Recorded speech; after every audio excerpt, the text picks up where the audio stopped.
नमस्कार, मैं सुमित। आप सभी लोगों का हार्दिक स्वागत है। बात बिहार की होने वाली है, जो कि पूरी तरीके से बेरोजगार हो चुका है।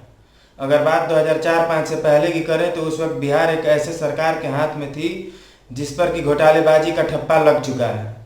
और बिहार के वासियों से मेरा एक निवेदन है कि वैसी सरकार को फिर से सत्ता में लाने की कल्पना भी नहीं की जा सकती है, तो इसलिए वैसी सरकार को तो सत्ता में लाए ही ना। लेकिन बिहार का मसीहा बताने वाले, खुद को बिहार का मसीहा बताने वाले नीतीश कुमार के बारे में क्या कहा जा सकता है, जो कि बिहार पर पिछले 15 साल से राज कर रहे हैं। कृपया ध्यान दीजिएगा, मैंने कहा कि राज कर रहे हैं। भारत में 1947 से ही लगभग, लेकिन मान के चलिए कि 1950 से ही लोकतंत्र लागू है।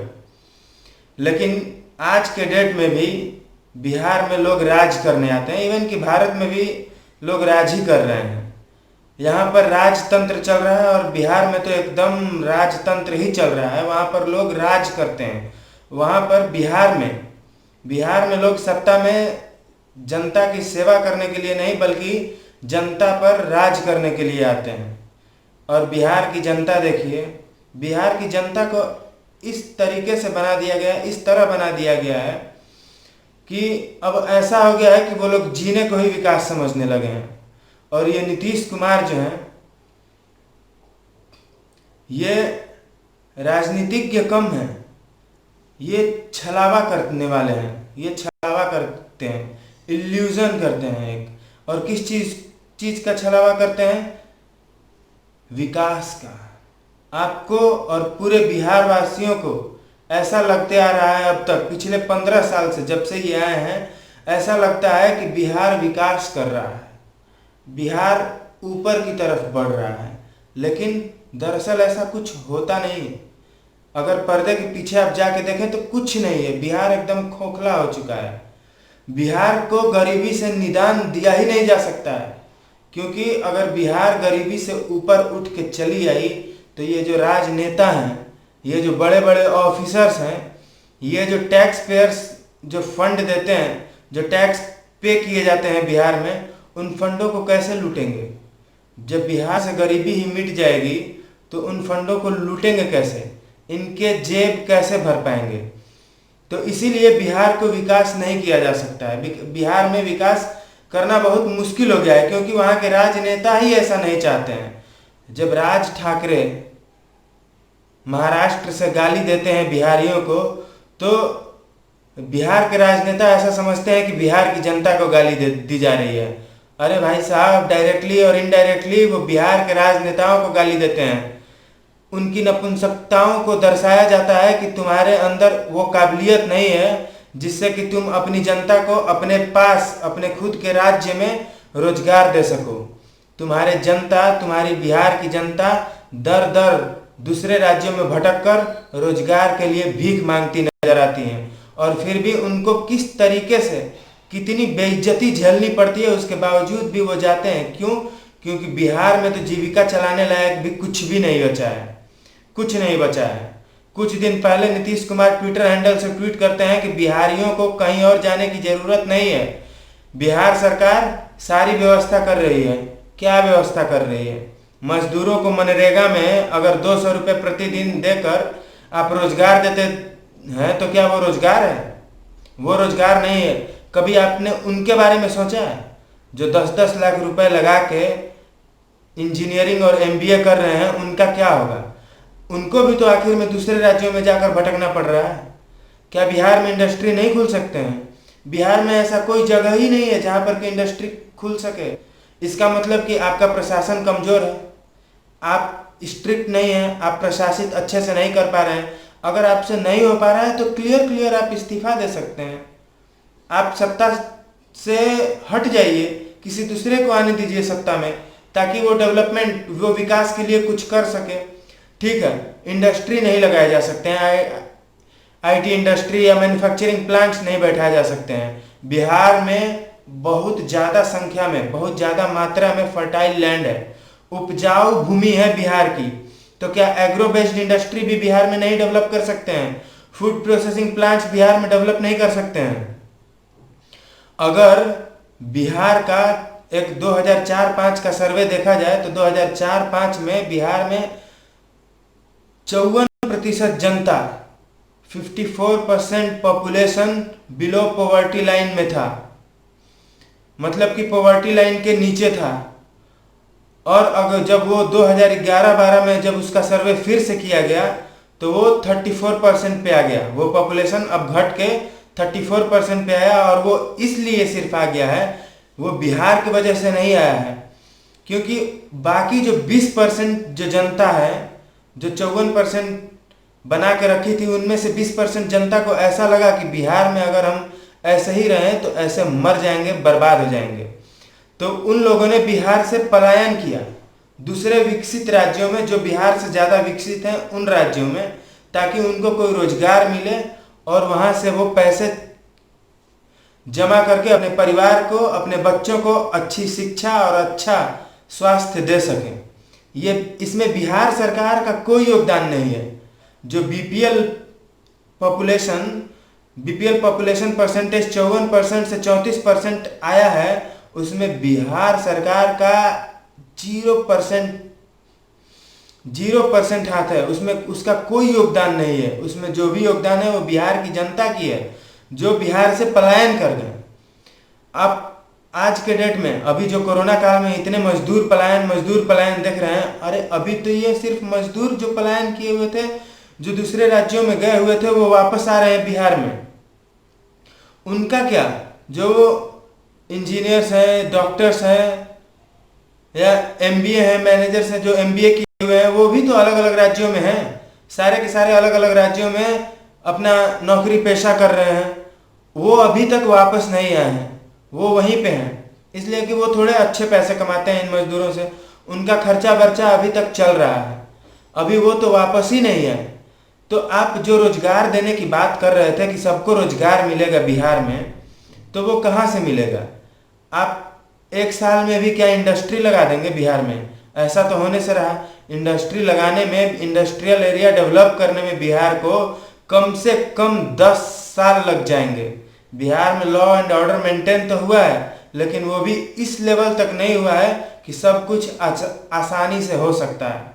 उसके लिए बहुत जद्दोजहद करना पड़ेगा, तब बिहार में कुछ हो सकता है। और जिसके लिए जो बिहार सरकार है या बिहार में जो भी सरकारें आई हैं, वो प्रतिबद्ध नहीं है। वो बिहार को डेवलप करना ही नहीं चाहती हैं, वो बिहार को विकास या विकसित करना ही नहीं चाहती हैं, क्योंकि अगर बिहार विकास कर गया तो फिर लूट खसोट बंद हो जाएगा, लोग समझदार हो जाएंगे, लोग पढ़ने लिखने लगेंगे, लोग ज़्यादा पढ़ लिख लेंगे। सबसे बड़ी बात तो ये है कि बिहार की एजुकेशन सिस्टम इतनी गंदी हो चुकी है, मतलब ये सरकारों की एक माइंडसेट है कि हम लोगों को पढ़ने ही नहीं देंगे।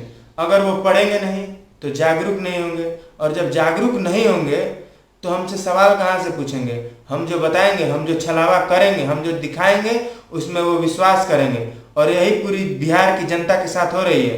वो पूरा का पूरा बिहार छलावा में जी रहा है। वो समझ ही नहीं पा रहे हैं कि आखिर में हो क्या रहा है, चल क्या रहा है। नीतीश कुमार एक ऐसा मतलब कि इल्यूजन रच दिए हैं, ऐसा छलावा रचे हुए हैं, जिससे कि ऐसा लगता है कि बिहार विकास कर रहा है, बिहार में कार्य हो रहा है, आगे बढ़ रहा है विकास, लेकिन आगे बढ़ रहा है बिहार, लेकिन ऐसा कुछ हो नहीं रहा है। बिहार वही है जहां पहले था, और उसमें कोई बदलाव नहीं आया है। जितना पहले रूरल एरिया था उतना ही आज भी है।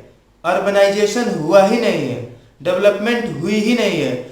जो सरकारी स्कूलों की जैसी स्थिति पहले थी, आज भी वही स्थिति है। आज भी उन स्कूलों में शिक्षकों की कमी है, और शिक्षकों तो छोड़िए, जो शिक्षक उपलब्ध हैं उसमें भी क्वालिटी टीचर्स की कमी इतनी है, जिनको कि ABCD भी नहीं आती है, वो क्या पढ़ाएंगे?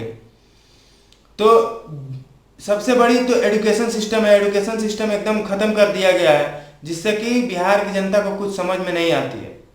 वो सीधे बस सब। और दूसरी बात कि जातिवाद के नाम पर जो वोट बैंक बनते हैं, वो दूसरी सबसे बड़ी खामी है बिहार की, जिसके वजह से कि डेवलपमेंट नहीं हो पाती है। अब जैसे कि कुछ जाति के लोग हैं जो कि उसी पार्टी को वोट देंगे, चाहे वो कितने भी घोटाले कर ले, चाहे कुछ भी कर ले, जैसे कि कुछ लोग हैं जो नीतीश कुमार को ही वोट देंगे, देना है तो देना है, चाहे कुछ भी हो जाए, बिहार विकास करे या ना करे, इसमें आपको तो कुछ नहीं मिलता है। जो जिनको कुर्सी चाहिए उनको कुर्सी मिल जाती है, बाकी जनता फिर वहीं की वहीं। कुछ लोग हैं जो 10 गाली दे के शांत हो जाते हैं, कुछ लोग हैं जो बहस करके शांत हो जाते हैं, लेकिन इसके लिए आगे ना ही कोई आया है और ना ही अभी तक बिहार विकास किया है।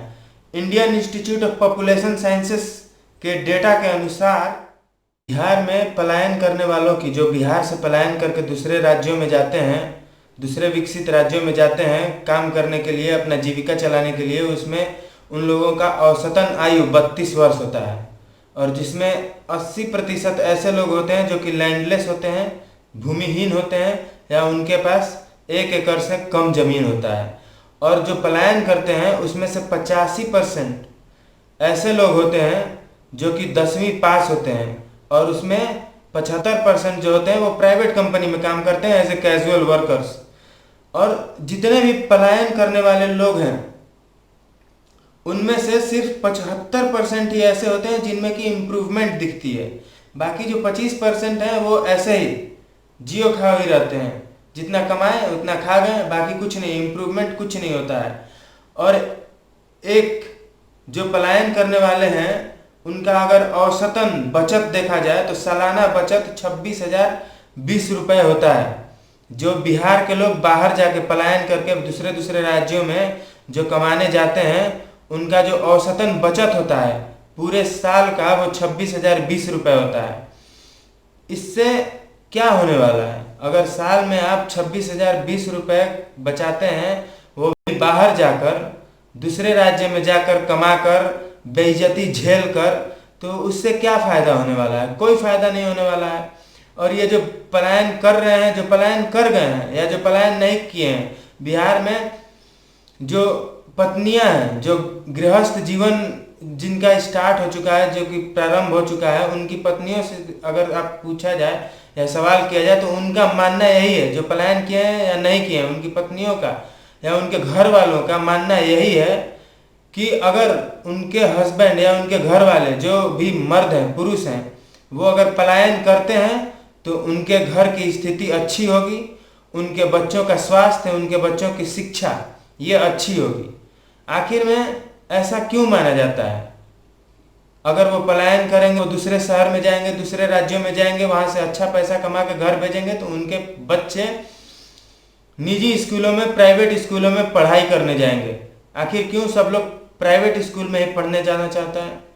सरकारी स्कूलों की स्थिति इतनी खराब क्यों है? सरकार उस पर ध्यान क्यों नहीं देती है? क्या सरकार सिर्फ अपनी कुर्सी गर्म करना चाहती है? अगर बिहार को विकास करना है तो छलावा से कोई काम नहीं चलेगा। बिहार में इंडस्ट्री लगाने बहुत ज़रूरी है, तभी विकास कर सकेगा बिहार। अगर इन आईटी इंडस्ट्रीज या मैन्युफैक्चरिंग हब नहीं बना सकते हैं बिहार को, तो एटलीस्ट एग्रो बेस्ड इंडस्ट्री लगाइए, फूड प्रोसेसिंग इंडस्ट्रीज को बढ़ावा दीजिए। बहुत सारे आपके चीनी मिल अभी भी बंद पड़े हैं। भागलपुर में बहुत सारे कॉटन इंडस्ट्रीज हैं, जूट इंडस्ट्रीज हैं जो कि बंद पड़े हुए हैं। इनको आप कब चालू करेंगे? इनसे बहुत रोजगार बढ़ेगा बिहार में। और कृपया करके नीतीश कुमार जी से विनम्र निवेदन है कि छलावा न करें और फालतू का ट्वीट न करें कि सबको बिहार में रोजगार मिलेगा। कहाँ से मिलेगा? जो 10-10 लाख का लोन लेके बीटेक और एमबीए किए हुए हैं उनका क्या होगा? उनको आप रोजगार कहाँ से देंगे? लोन लेने के लिए तो बैंक वाले आएंगे ही, जो लोन दिए हुए हैं उसको वसूलने के लिए बैंक वाले आएंगे, लेकिन आप रोजगार नहीं दे सकते हैं। आप लोन दिलवा दिए, आप बिहार में एजुकेशन भी प्रोवाइड नहीं कर सकते हैं, जॉब भी प्रोवाइड नहीं कर सकते हैं, तो फिर आप किसी काम के नहीं हैं, आप किसी लायक नहीं हैं। ठीक है, आप खुद ब खुद उस कुर्सी से हट जाइए, यही उचित होगा। नहीं तो जनता एक न एक दिन आपको लात मार के तो जरूर हटा देगी। बाकी आप सब अपना ख्याल रखिएगा।